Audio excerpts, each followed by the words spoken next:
Why don't you go ahead and introduce yourself and we'll start there. Hi, I'm Tyler. I've been flipping part-time 2.5 years, full-time beginning of the year, so 8 months in total. Obviously, I use Ivy Flip and it's been very great for me. I'm kind of at the stage where I just want to start expanding and going from there. I mean, I've kind of started a little from a group post in Ivy. Started working with Nick actually with the Good Couch. That's great. Yeah, I actually didn't know that you were collaborating with Nick. Nick is one of the best couch flippers in the game, one of the few that can legitimately claim to be in the seven-figure realm in terms of revenue. And so right now you're leasing space from Nick. I am, yes. Tell me how that whole relationship is working out. So it's still, we're only half a month in, but I've been finding good couches for him and he's been selling them pretty fast. Like I dropped one off yesterday and it sold within 3 hours. It was like, wow. So the relationship is Nick has a large brick and mortar storefront, basically off the main strip of downtown Denver, and you're subleasing space from him. That allows you to go bring in your inventory.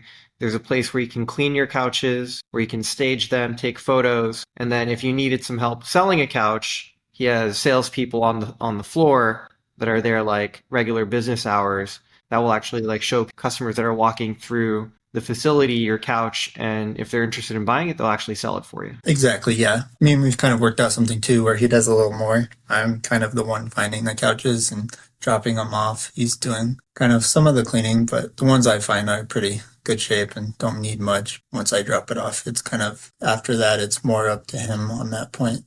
I see. So you're really just focused on sourcing. Exactly, yeah. Do you want to talk about the financial relationship there, or would you prefer to keep that private? I can go in a little into it. I don't want to get too much into but so I kind of have a base rent with him, and then that base rent is due every month, and then he collects a commission so whatever he sells, he'll get a commission off of that, and then kind of go from there. Got it. And so you're doing the pickups too. I'm doing the pickups. Yes, I'm finding the couches and dealing with the customers and kind of making sure that everything's good with the couch, and then I'm dropping them off. So what if you bring in a couch and it doesn't sell? Who's responsible for that? We haven't got that far yet. It's kind of both of us at that point. I mean, it'd be more on my side because there's one less couch that I have in his inventory that is kind of just sitting there, kind of stagnated. The sales, I'm assuming that they're mostly happening through foot traffic, people coming into the store, as opposed to you listing it on Facebook Marketplace and, it being distributed that way. So yeah, he's doing all the advertising and stuff through his website, and then he does actually some of them through his Facebook. There is a good amount of foot traffic that just comes through there that buys it, that they weren't looking for a particular couch from a certain post. Specifically, my question being you are no longer listing couches yourself on Facebook Marketplace. I'm doing a couple myself, kind of filling in when he's full, but he's been selling them pretty well. Got it. Final question for you in terms of, because this is very new, it's very unique type of relationship. There's pretty much no one else in the country doing this right now. So you two are really pioneering an interesting new business model together. So, he had the idea, but you're an early adopter of that idea. So how many couches can you hold in inventory with Nick? I think we're at 7 right now. It'll be kind of changing once more people move in because of the shelving. Can't really fit a sectional on it, but you can do the 3-seaters and stuff. Got it. Okay. So let's say you can have about 7 pieces in inventory with him. And that number may go down as more people jump on board. So Tyler, let's dig into the meat and bones of our intended conversation today. You've come here with an agenda, I presume. You have questions in mind. You've obviously invested in your business in full time at the beginning of the year, essentially, and now making even this further investment, subleasing space from Nick Reichert of the Good Couch. So what's on your mind? What can I help you with today? It's more of not letting go, but scaling even further. It's how do I get workers or something like that, like a cleaner, trusting the cleaner. So it's kind of more expansion. Okay, so let's talk about where you're at with the business right now and then where you're trying to go. Because when you say you want to scale, I get it, but it is a little abstract. And so I prefer, whenever possible, to put things in concrete terms. So if we're talking about scaling, what exactly does that mean, right? Where are we at today? And where are we trying to go? The first thing is when I look at the income and expense tracker, your spreadsheet with all of your sales data and your expense data, the thing that confuses me is why are you paying so much in taxes? So taxes I've kind of included. I've done the 8.75% for my sales tax on whatever I sell. And then there's also the 25% that would I be paying toward the end of the year. I kind of calculate it to a monthly, so I know my monthly net. I see.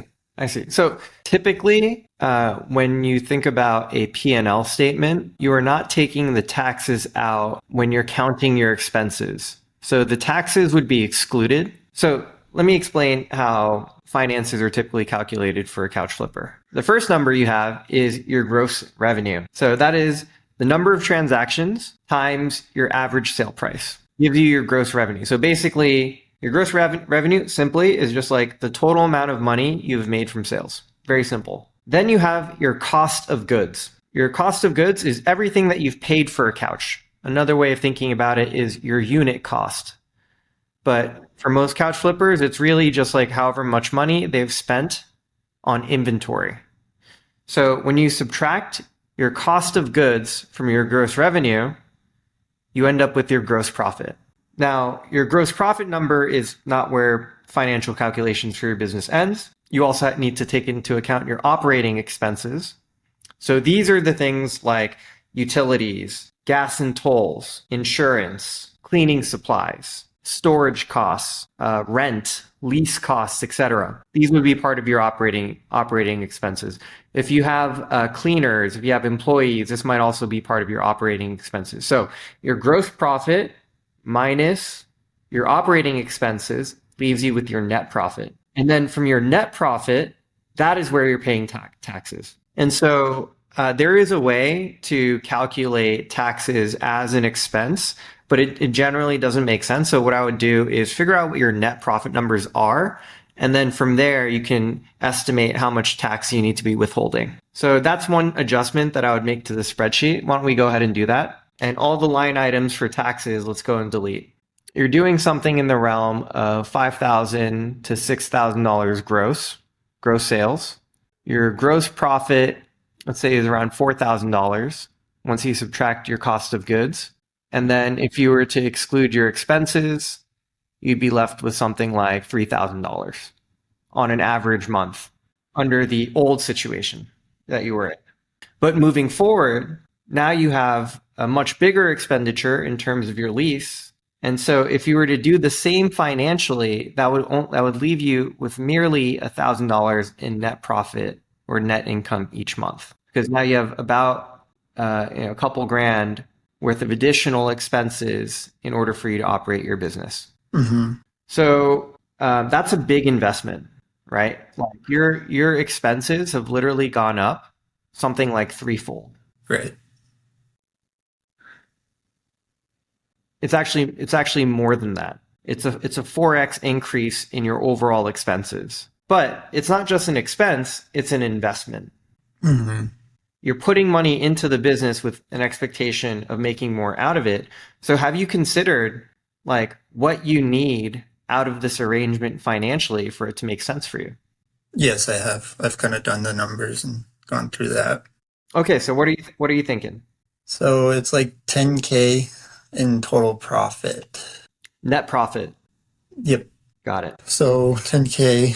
So I've kind of noticed too, he sells 3-seaters way better than any flipper does.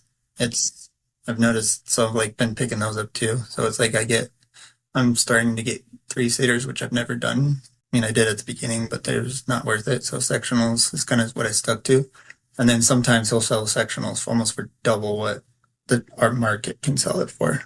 So I'm getting a little benefit from him selling something that I would sell typically for almost double sometimes. Okay, so let's do some math together here. Figure out if you want to get to 10K net profit, what does that look like for your business, assuming some of these metrics stay the same, right? So let's say your monthly expenses now are $2.5 thousand. Okay. That means in order to get to a net profit of $10,000, you need a gross profit of $12 $12,500. Right. Your gross margin is about 75%. So if I were to do the math here, okay, so my gross margin is 75%. I want a gross profit of $12,500. So in order to get to a gross profit of $12,500 at a 75% gross margin, your gross sales need to be approximately $16,666. So the way that works is you just take your gross profit divided by your gross margin, and you end up with your gross sales. You end up with your gross sales number. Does that make sense? Yeah. So let's add these values into the spreadsheet. So like in field C24 in the monthly P&L, we're going to add some values here just for bookkeeping. I want you to put $16,666 in C24. And then your gross profit, you're going to put $12,500. Under expenses, you're going to put $2,500. And then under net profit, you're going to put $10,000. Okay. So first, I'm going to tell you how many flips you need to complete in order to hit your net profit goal, assuming your average sales numbers stay the same. Okay.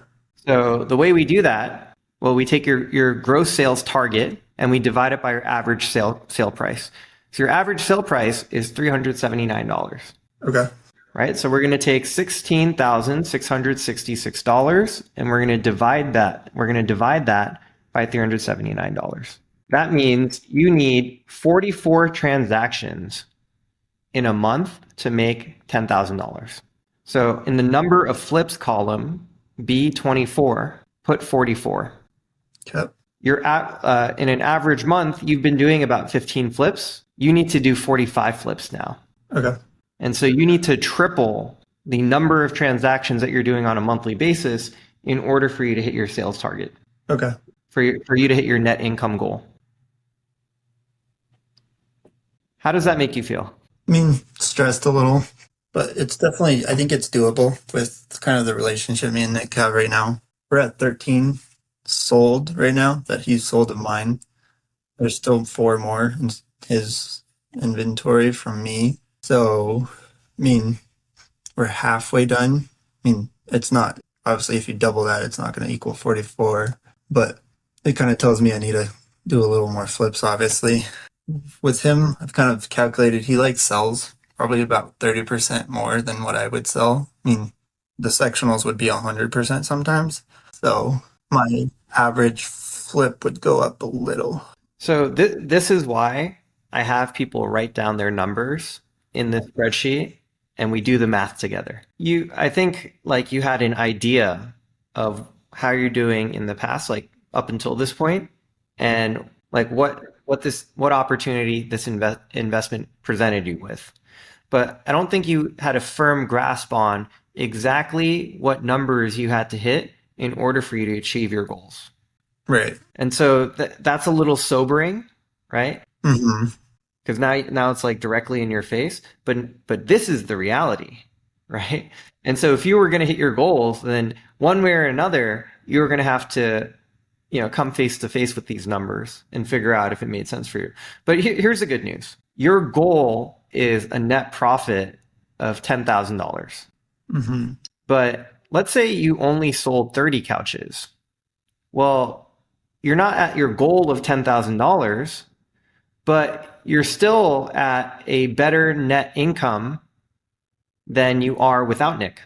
Right. Right? Because if I sold 30 couches at average sale price of $379, then I've made $11,370 in gross sales. And then at an average net margin of 60%, your net income is $6,822. Right.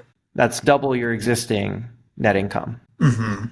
So if working with Nick gives you the ability to double your sales, then you will have also doubled your net income. And based on the progress that you've had so far with him, you actually are on track to double the number of flips that you're doing each month. Previously, you're doing about 15. Now you only get to focus on sourcing and he's helping you sell more, and you guys are on track to hit 30 for the month. And not only that, your average gross profit per flip has also increased, right? Because you're buying the couches for the same price, but he's able to sell them for a little bit more. You take out the fees, you take out the commission, and you're still left with a little bit more net margin on each couch than you would be on your own. Yeah. So that's the silver lining, right? If you break it down in terms of your overall goal, it's a little intimidating, right? It's like, oh crap, the best I've ever done is 15 couches. How am I going to get to 45? In reality, if all you did was double the amount of transactions that you're doing from 15 to 30, you're also more than doubling your average monthly net income. And that's a pretty good outcome, right? You're making twice as much money. And then if you add in 15 more couches, well, you're at your net income goal of $10,000 a month. You're a six-figure earner. Congratulations. No, yeah, I knew it was a high kind of estimate, but I mean, that's kind of how I want to operate with myself is like kind of push. I know it makes sense to be somewhat reasonable, but if you have a very kind of like the higher my goal is, kind of the closer I'll get to it. I mean, it's a self-limiting thing kind of with a lot of people is like, oh, if I only need 10, then 10 is sufficient. Like, Right. Look, if all you do, let's assume Nick can sell virtually every couch that you bring him. Let's say it's like 80% of couches that you buy, he can sell. If you bring him 36 couches a month, about 37, 38 couches a month, you can get to 30 flips a month, and you can double your net income. You'll lose a little bit because there are maybe 7 couches a month that he's unable to sell that maybe you have to discard. mhm. Right? And your average purchase price is about $120. So maybe you're losing $1,000 in inventory in order to hit that sales number. But this assumes a certain amount of sell through as well, right? Because the inventory, the space he has available for you in inventory is not unlimited. Let's say it's going to be about 5-7 couches. So it is really important that like these couches are turning over. And you're finding that to be the case because when I'm looking at your spreadsheet historically, average it took you about 5 days to flip a couch. Yeah. And now, you're saying you're flipping a couch within a day or two of giving it over to Nick, right? So the turnover is pretty quick. If you think about it, right? If he can hold 7 couches for you and those couches turn over every 2 days, then you can sell 105 couches in a month, given your current inventory capacity and your turnover rate.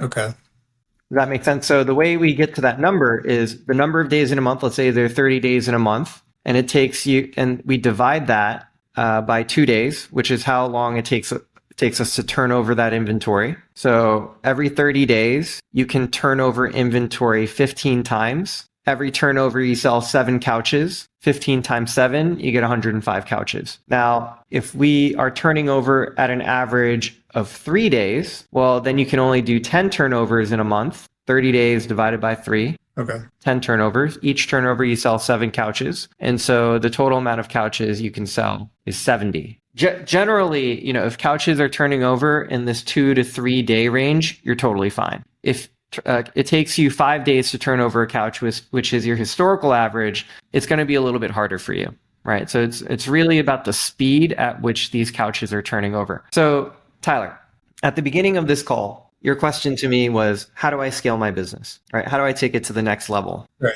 I think what we're uncovering as we really dig through the numbers together is that you've already made it a huge investment, right? And you're moving in the right direction. This investment has a potential of paying off. And we went through exactly what it's going to take for this investment to be worth it for you, for this investment to be profitable, for you to make more money. I think before you consider how do you make another hire, how do you, bring in a cleaner, before you pursue some of your greater ambitions, right now you need to optimize around the investment that you've already made.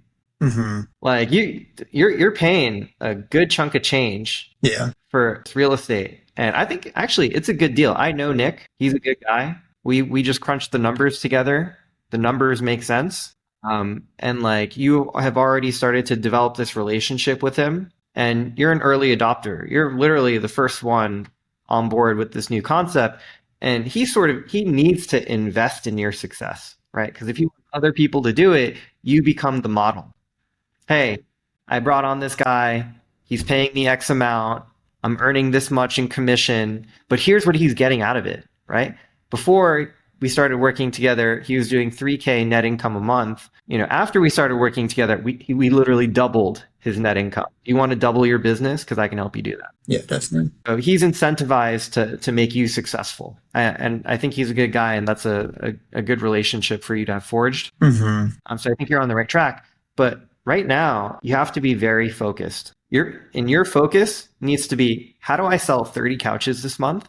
And then how do I sell 45 couches this month? That's the predominant thing that you need to be focused on, is selling more couches. Now, on top of that, if you can increase how much you're making per couch, that's good too, right? Because up until this point, your average net profit per flip, after you factor out all of your expenses, something like $227. Right. And the closer you can get to $300 net profit per flip, the better. That's actually a huge increase, right? So here's the difference. If you're doing $225 net profit per flip, and you do 30 couches, you'll make $6,750 net profit. But if you do $300 net profit per flip and you do 30 couches, you'll do $9,000. You'll do $2,250 more in net income if you increase your average net profit per flip by $75. That's another way to do it, right? You have a net income goal of $10,000. Well, one way is just increase the number of transactions. The other way is increase how much you're making per flip. Right. Okay. Yeah. So be more selective on the better couches in a sense. Yeah. I mean, try to pay a little bit less. And then you're saying that because Nick has this brick and mortar space, he's able to showcase the furniture in a different light. There's a little bit more trust with the consumer. They're willing to pay a bit more of a premium for the couch. And so let's say instead of average sale price for a couch being $379, average sale price becomes $450. All the other mechanics are the same. Yeah. Maybe it's even $500. Like if I were in your shoes, I would just be laser focused on, how do I bring in 1 to 2 good couches every day? Because that's literally all you need to do now, right? Like the advantage for you in this situation is the lever that you need to pull on in order to become more successful at your business is number of flips. You need to sell more couches. But you don't have to concern yourself with the entire, like all of the different aspects of selling a couch anymore. Right. You can just focus on sourcing. So you use the Ivy Flip app. Yeah. You stay glued to that thing. Every time a new couch gets posted, you look at it, you evaluate, is this something I want or not? And then you put in an offer. Hopefully you're one of the first ones there. And then even without that, there are plenty of couches being posted in Denver every single day. Denver is one of the best one of the best markets for used couches in America. Yeah. There are tons of couches getting posted there every day. And so you don't even need to be first. You just need you just need a good approach. And so my recommendation to you is go into the Ivy Flip app every single day, clear out your feed. Right. You want to be logging in multiple times throughout the day. Ideally, whenever you're getting a notification, you pop in there. If not that, then like every hour, while you're working, pop in there, clear out your feed. Let's say there are like 400 couches that get posted in Denver every day. Look at every single couch and then evaluate, is this worth it for me or not? And then like put out offers. If you put out 100 offers every day, you're going to find 1 or 2 deals that are worth your time. Right. And the barometer that I would give out if I were you is, can I make $300 gross on this flip? It's probably worth your time. And if you're making $300 gross profit on a flip, probably worth your time, because now you're in a volume game. Okay. Makes sense. Yeah. So I would just focus on that. Focus on that for a month or 2. Right. And then make sure you're hitting your 30 flips a month. And then once you get to 30, think about how do you get to 45. Okay. Optimize for that problem. And then once you've had 2-3 months doing $6,000, $7,000, $8,000 net income, to me right now, like the problem that you had coming into this conversation was just a lack of awareness of what your problem actually was. It's not something that you can't solve. Well, you haven't even tried to solve it yet necessarily. It was just like understanding what you needed to do. And that is why we looked at the numbers together and did this analysis so that you could have a little bit more clarity heading into the fall. Here's what I need to do with my business to make more money and make sure that this investment pays off. That's very helpful. I kind of learned a lot actually from this coaching call, and I really appreciate it. And it's kind of got me kind of focused in a direction where I need to go. That's awesome. I'm glad that you got value out of it. That's why I'm offering these coaching sessions. As couch flippers, I think oftentimes we get a little bit pigeonholed in our world of couch flipping. And, it's very easy to be like, should I get an article couch? Should I get a Wayfair? Or, how do I clean the couch? And these are tactical questions. And, of course, you can't run a business without running through a gambit of like tactical questions like this. But the thing that is actually going to help you grow and get to the next level, you have to take a bit of a macro perspective. And once you take a step back from your business and you stop looking at the couches like couches and you start looking at couches as numbers on a spreadsheet, it gives you more clarity in terms of, all right, this is what I actually need to do if I want to hit my goals, if I want to make money. And that's why we're all in this game. Not to flip couches for the sake of flipping couches, Right. but to make money, to put food on the table for ourselves, our family, build equity, build more liquidity, and then who knows what that turns into for you in the future. So Definitely. okay, cool. So I hope I didn't like dominate this conversation too much, but I did sort of sense a problem, and I started sort of like queuing into what I thought would be a relevant topic for discussion. Is there anything else on your mind? We still have about 7 minutes together, so if you want to talk about anything, I'm here to, you can pick my brain. Anything you want, really. I guess my biggest thing is like whenever I'm getting a couch and I see something else pop up, like I kind of feel defeated that I can't get to that one too. I mean, or if I'm cleaning, it's kind of different now that I'm working with Nick, with him cleaning, but it was like I would feel like I would be almost overwhelming myself, be like, oh, I need to get this one, I need to get that one. It's like there's days where it's just like 5 good ones in a row, you can't get to them.